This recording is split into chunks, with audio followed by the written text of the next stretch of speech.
I had three.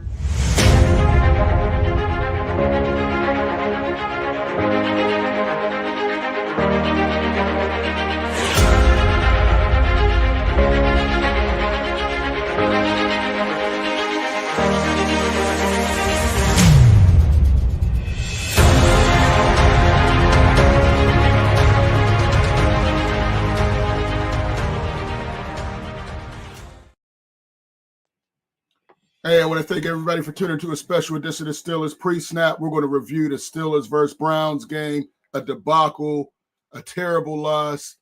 First of all, I want to welcome Claudio, the Hall of Famer, to the show. Smokin Jim, how you guys doing? I'm all right. We're not buffering, are we? No, we're good. Nice, clear, perfect stream, unlike the other day. Jim, how you feel? Feel good, Lou. Thank you. All right. Real quick, Claudio, what do you have for our huddle up? Well, I'm just going to keep it short and simple because we're going to go into it more as we talk throughout the show here. There's a saying, genius is in its simplicity and/or common sense.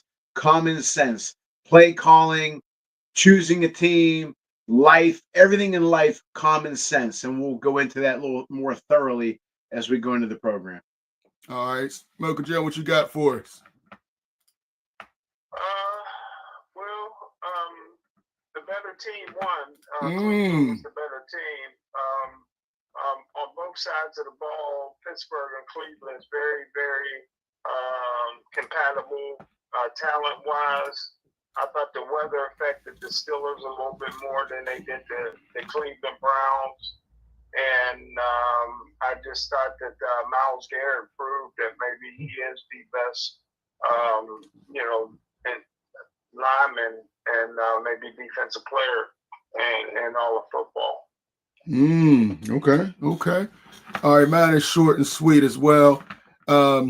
Watching some of the games yesterday, I went to a couple high school games. Tough losses for a couple teams that we follow. Westinghouse took it bad on the chin. The game was moved 3 times, and they didn't show up. Lost 49-15. Just a complete shocker to me. Claret and Fort Cherry had one of the better games I saw yesterday. Great high-level play. Claret had some major injuries.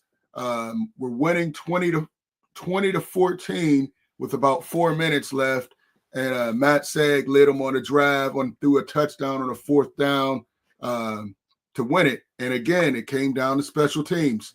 They made their extra point, and Clareton, they don't kick extra points. They go for 2 every time. It came back to bite them. They took some bad calls, but Clareton's going to be back next year. They're very young, very talented, and I think Fort Cherry can really make a run and win a state title. Very solid, much better athletes on their defense than I thought they had. And Matt Sag is a baller. Offensively, defensively, he makes plays all around the field. All right, let's get into this game, man. It was a complete disaster. Lee's already in there saying fire Arthur Smith. He hates Arthur Smith. No questions there. Jim, I know you got to go. Talk about the game. What happened? You were wrong again. You had the Steelers winning, I believe. I know I was wrong on that. Talk about the game, and we want to get at some key things before we got here. Your thoughts, Jim, on the Browns. Okay, I just wanted to say real quick that I know you said Claret will be back next year, so will Fort Cherry. And thanks for my prediction. I predicted Fort Cherry would win the WPIL back-to-back, and they did. It could be back-to-back-to-back. Yeah. Next year, Claren's winning. As far as the game, I'm just the offense got to just keep working. If it was me, Luther, of course, if it was me, they'd be undefeated. But if it was for me, like Claudio said, Roberto Clemente say, for me, I would let Russell Wilson call his own plays, especially late in the 4th quarter. To get the plays in late, I don't know if this offense really is fitting Russell Wilson thus far. I mean, the man was almost 100% on his completions, and at no time did I believe the Steelers were going to win that football game. I didn't have that sense. I think a lot of it is, I don't know, you're not playing a guy that you traded a 5th-round draft pick, which is a high draft pick for, Williams. So there's a lot to go with the offense, and that's just my take on it. Arthur Smith and Russell Wilson got to keep on working. All right. Claudio, your thoughts on this victory as we see Lee, he's firing off. No, Jim, I didn't think of that. Jim makes an excellent point. Some people you can hand the reins over to, some you cannot. Russell Wilson, let him call his own plays. To be honest with you, I didn't think of that. He's got his hands in the soil. He knows the feeling, the momentum of the game. I love that, Jim. Good point. Now, you have some weapons. I say that word every week. I would use Warren more. I would use Harris out of the backfield more. I'm talking about especially during the red zone, right? And then you have a guy who I've been talking about since day one, since the draft, since they picked him up, and that's Washington. Luther, you said this 1,000 times. He's a big man. Throw it up high, right? He's a great athlete. He has hands. He'll get open. I don't like, and then the other thing I don't like is putting Justin Fields in on certain plays, because as I said before, when he goes in, you know what he's going to do. Most likely he's going to run the ball, and that's what they did, and they stopped him. Now, I was watching something about the Ice Bowl the other day, or last night, and they said the Green Bay Packers or the Dallas Cowboys had all these formations, all these plays, and we know that that's the case for the Dallas Cowboys back in the Landry Staubach days. Of course, Staubach wasn't a quarterback then. But anyway, the Green Bay Packers had like 6 plays. That's it. Genius is in his simplicity. Power sweep, power sweep, power sweep. Same formations. You know what we're going to do. Come beat us. I think sometimes teams, especially right now we're talking about the Steelers and Arthur Smith, I think they try to get a little too cute, okay? They know we're going to do this, so we're going to do that. But wait a minute. In other words, they're out-coaching themselves, okay? And it's ridiculous. You have the weapons. They were a better team, in my opinion, the Steelers, but they're losing. I still think they're going to go on a bad stretch. That's my opinion. As far as blaming Tomlin for a trap game, I still find it very hard to believe that a coach takes a 2-8 team, a 2-6 team, or a 0-10 team lightly. I'm not going to blame him on the flatness of the Steelers or anything like that. I blame him for some other things. I'm not a guy who, like Chris Sims, no matter what, he's the greatest thing in the world. You know my feelings about Tomlin, but I'm not going to blame him for this loss. Cleveland, I give Stefanski a lot of credit. I think he did a great job. But the one guy who I've liked since the draft, who I'm really hoping that he really gets a great opportunity, because I've always liked him as a person, and I think he could be a hell of a player, and I think he could be a star still. And that's James Winston. I like him. I think there you go. Yeah, I like him. All right. And I think he's a good guy. But Claudio, let me jump in real quick as we get through time. Listen, as I look at it, I was completely wrong, and really the first half is where it was lost. I didn't like the game plan.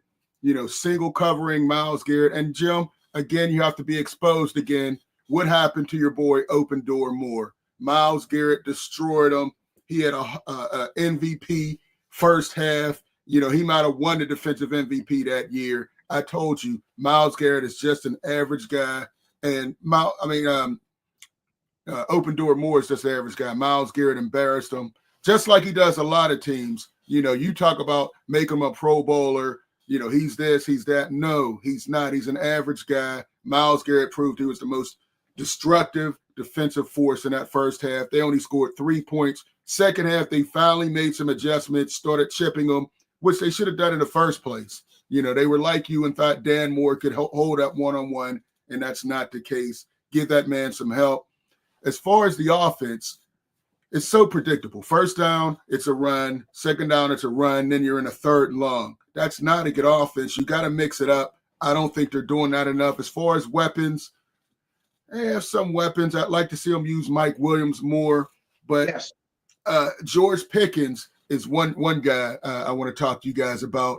He's all over the place. Is he becoming too much of a problem already? I mean, we had pictures. He's fighting guys halfway through. He ends the game, security guards picking him up. He's fighting with Newsom. The Hail Mary, he couldn't even participate because he was too busy fighting a guy out of bounds. He's crying about flags. Here's one thing I'm thinking about.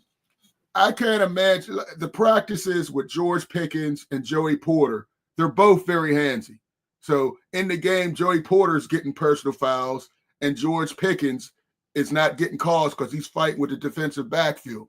You know what I'm saying? I think those two going against each other, it's called differently in the games. George Pickens, sometimes you can't keep crying about defensive fouls when you're putting your hands on him. He's playing like Michael Irvin, but you got to play through the contact if you're going to be handsy. And he's not. He's too busy complaining, fighting with other players, getting mad at refs, grabbing face masks.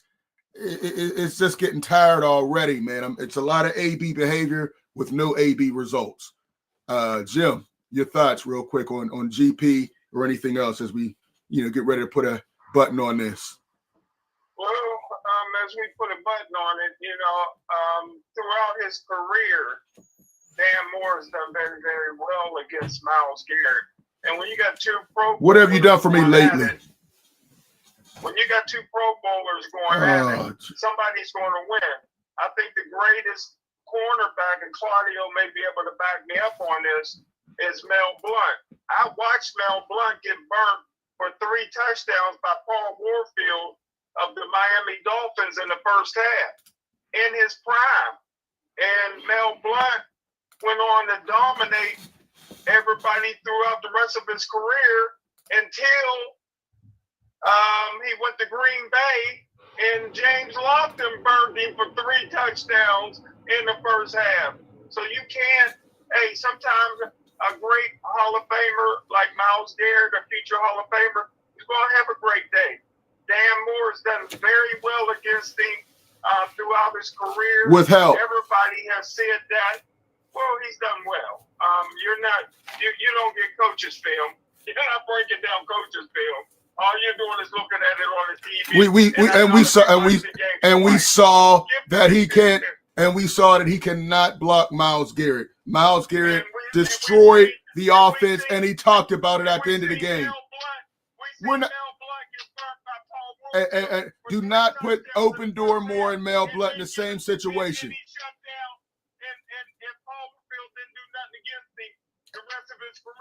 Every quarterback gets beat, Jim. Jim, I know you're not. You're blaming a left tackle and a cornerback, a Hall of Fame cornerback at that. Come on, Jim.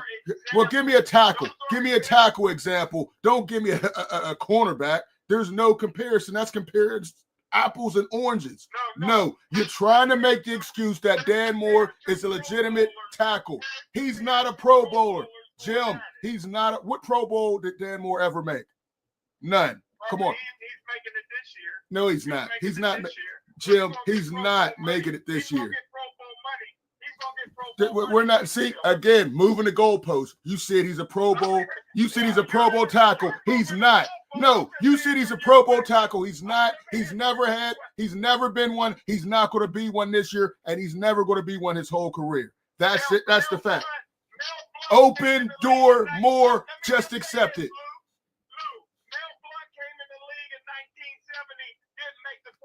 Oh my gosh. When he had 11 interceptions. Yeah. Dan Moore ain't been in the league 5 years yet. Yeah. Hello, there go another example for Mel Blount. But I don't want to take up all the I don't want to take up all the time. You don't want to take another L. Still 43. Pickens is a clown. David Kingslayer, what's up? The Steelers line on both sides lost this game. Browns were 4 for 4 on 4th downs, and O-line gave up 4 sacks. Yeah, most of it coming from Dan Moore. He gave up 3 by himself. So there was a guy, to Jim's point about Blount, there was a tight end, I believe, for Cleveland or Cincinnati. His name was Dave Logan, I'm pretty sure, who used to just eat Blount up. It was just one of those things. But anyway, as far as John Price is Price winner. Pickens is not a number 1. Porter Jr. is not that good. Listen, you guys are throwing out names. We're talking a specific guys. I can't believe you're going to back him on this, Claudio.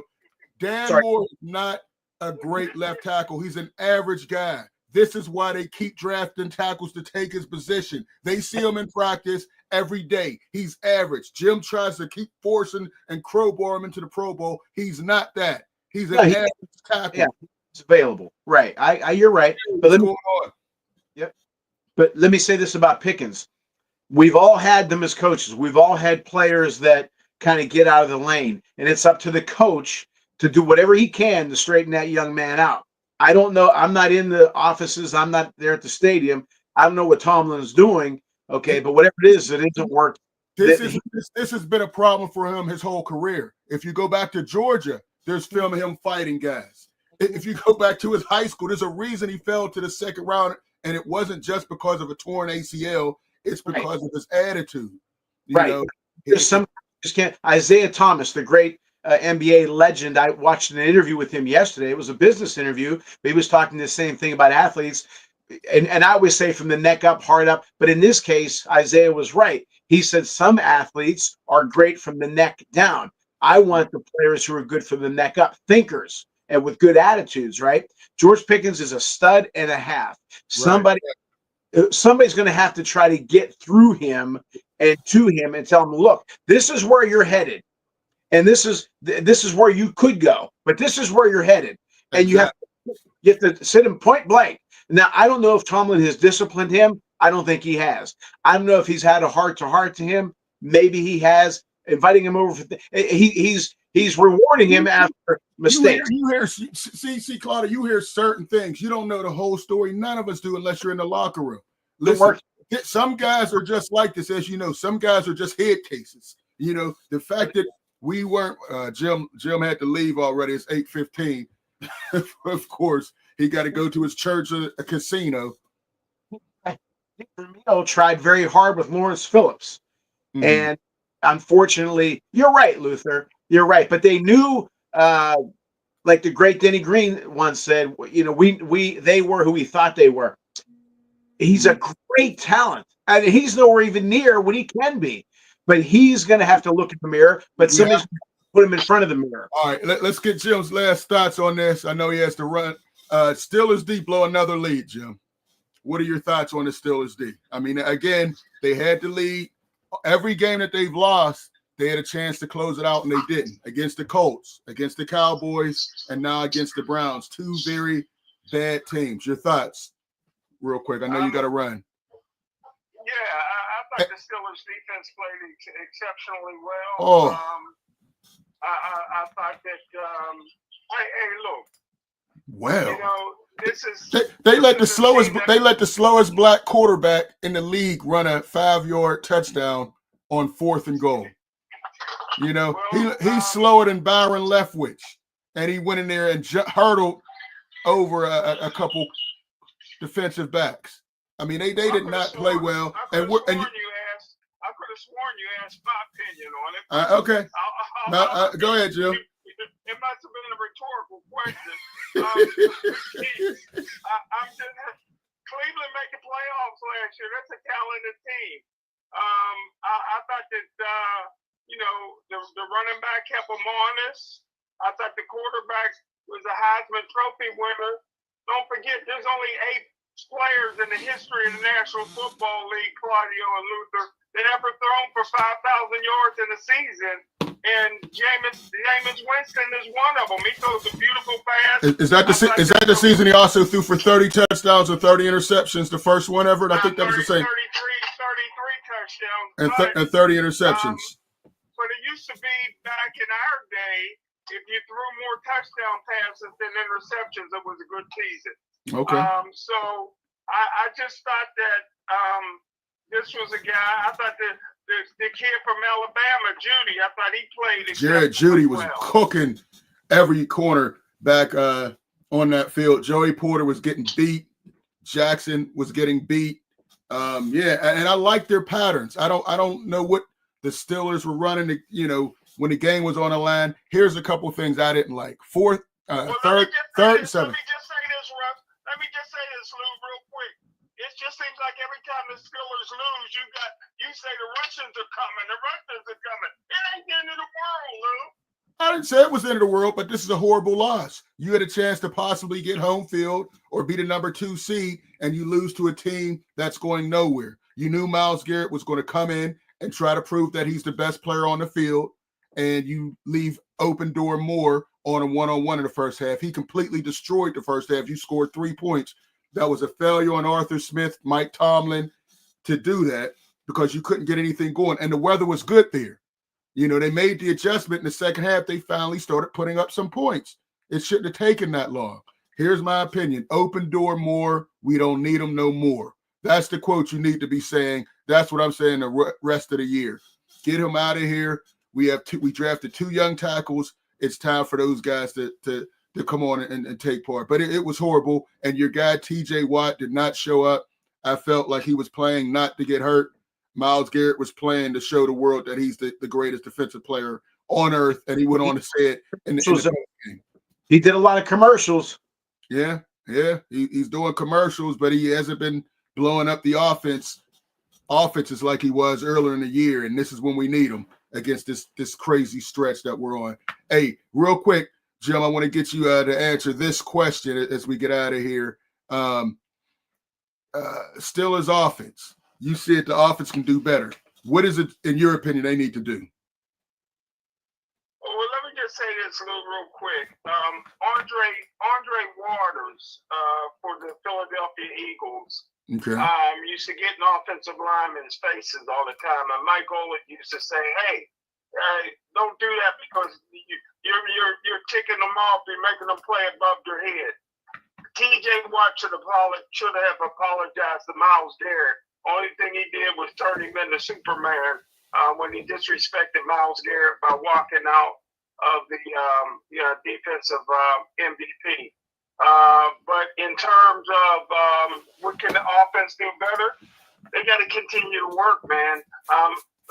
Me and Claudio agrees that Russell Wilson should be calling a lot of the plays, man. I like that. I like that idea. I like that. I think that they don't give up so early on the running game.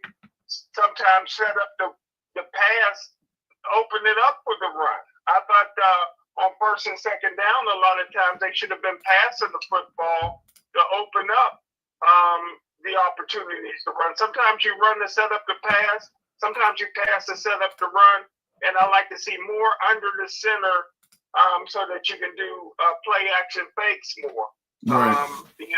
So that would be what I would do better, Luke. Okay. And one thing I did like, I like Calvin Austin. I mean, the third down touchdown he had another long touchdown where Wilson underthrew him. Otherwise, he would have had another touchdown, a 46-yarder. I think he's getting more and more explosive. And I'd like to see less of Van Jefferson on the field. I mean, he had another drop. He's not open.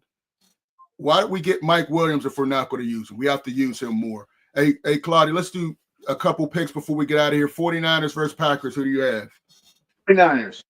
We're starting to build momentum. I'm saying the Packers because I just read that Brock Purdy's not going to play, and both out as well. If he doesn't play, it's going to be a little tighter. But I like the coaching staff of the 49ers to adapt to the situation and the system. And I still think the 49ers are going to win. Okay. Next game, Eagles versus Rams. I think the Eagles are on a great win streak. Saquon Barkley's playing outstanding. Jalen Hurts is also making plays. I got the Eagles. Take them plus the points. I like the Rams. I'm an old Ram fan, but I got to go with Philly. Philly, another one, momentum. I think they're going to represent the NFC in the Super Bowl. Ooh, okay, good. All right, and the last one, Ravens versus Chargers. I think the Ravens are going to get back on the winning circle. I think they will be able to beat the Chargers. It'll be a tough game. It's in LA. I had the Ravens actually beating the Chargers 20-17. Very close game though. I like that score. And again, if the coaching staff comes up with the right game plan, unlike they did against Pittsburgh, I think they will beat the Chargers. They really need it. They really need this game, or else they're going to start to go down the wrong path. I'm going to take the Ravens. Okay. All right. Got to appreciate Lee's been in here firing. Steelers need better pass routes.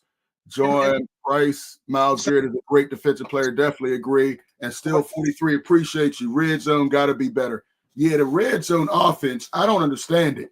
I don't understand their plays at all. You have two guys. Can we get some fades to Mike Williams or George Pickens?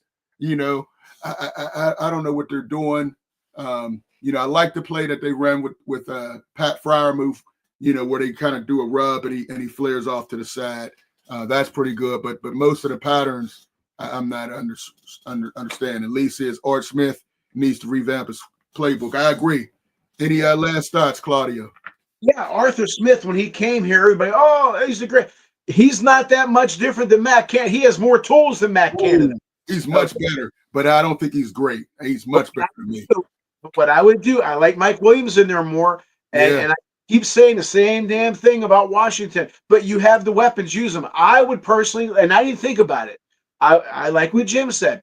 I would let Russell Wilson call the plays, and I don't like the package with Justin Fields. And people say, what about Cordell? Cordell was different. He did throw more, but even then, I would not put Fields in because I think you're cutting the momentum out, and you're not using him right anyway. And people know he's going to run the ball, and it's a mistake. I don't like the play calling. I didn't think about it because it hasn't been done in 1,000 years. I also like the no huddle. If they do. Yeah, definitely agree with that.